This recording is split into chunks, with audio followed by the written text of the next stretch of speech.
All right, it is way too fucking early.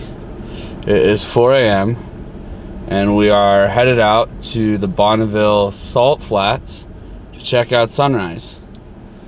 Let's do it.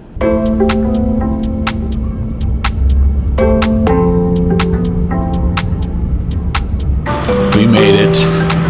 And guys, holy shit.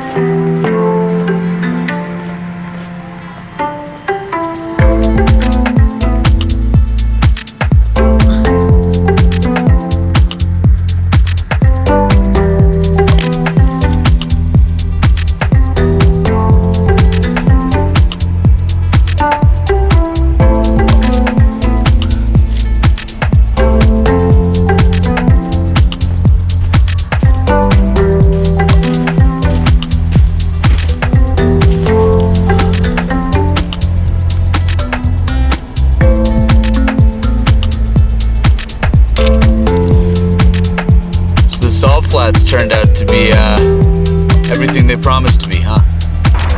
So this is just about one of the coolest places I have ever been. I mean, just look at that. Look at that. Insane.